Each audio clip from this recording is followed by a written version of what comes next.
Jim Holley, Supercross Live on supercrossonline.com. I'm with Mike Fox, the stadium director here at the Lucas Oil Stadium here in Indianapolis, Indiana.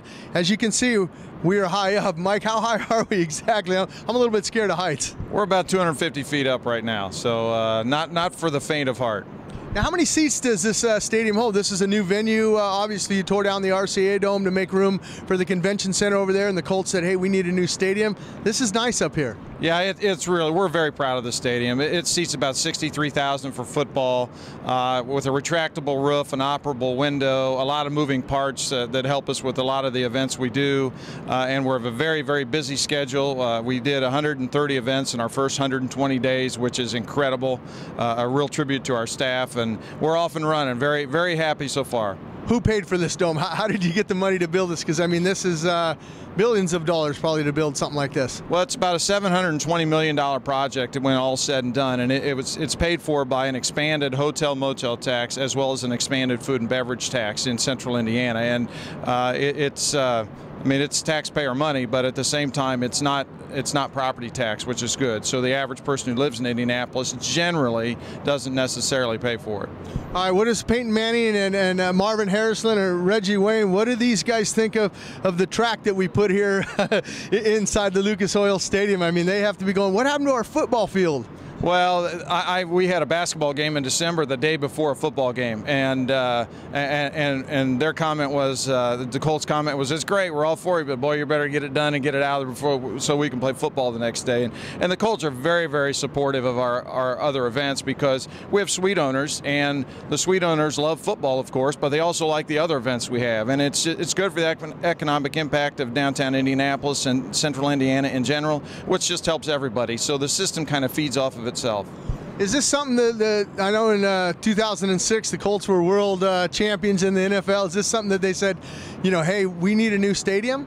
Well, the whole catalyst for the project was the convention center needed to be expanded. Make no mistake, it needed to be expanded. At the same time, the RCA Dome was getting old, and the Colts were looking for more revenue streams. So those three things all came together, and the result is Lucas Oil Stadium.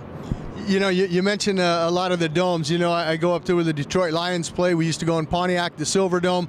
They tore that down. You tore the RCA Dome. It's all about these retractable roofs now. It is. That was something that everybody really wanted from the beginning, was a retractable roof, because it gives you more flexibility in events, and we opened it several times this year, a lot of Colts games and other events, and it's just a much more fan-friendly environment when you can open the roof on a beautiful fall day. You know, you mentioned that fall day. Also, the north side, the windows open up. That's pretty cool. Let a little fresh air in and things like that. It holds. What does it hold seating wise? 63,000 for football and up to 70 for basketball. And then in 2012 we have the Super Bowl, so we're going to seat about 72,000 by adding some temporary seating. So it's a very flexible stadium. There's a lot of great backstage space, which is important. The stadium itself is a big deal, but if you don't have meeting rooms and some exhibit space backstage, we can't do pits, media areas, all the other things that are so important for the events that we do. We heard it from Mike Fox.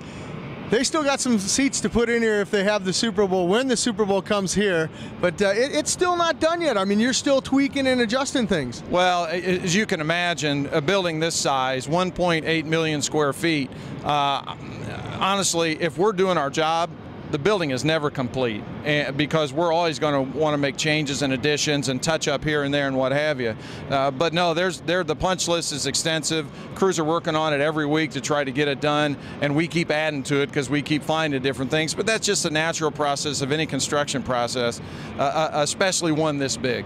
Now, correct me if I'm wrong, they wanted 36 months to build this. You guys came in under that time, 33 months it takes to build the Lucas Oil Stadium. Well, the goal was to give the construction folks 36 months. This was a 3-year build, but the way things timed out and the way the Colts season starts in September, we only had 33. It was either that or go another year in the RCA Dome, and that didn't work for a lot of different reasons. So things were compressed into 33 months. So when you look at that, and the fact that if we really had 90 more days to build this, the punch list would have been a lot smaller. We'd have had a lot more things complete.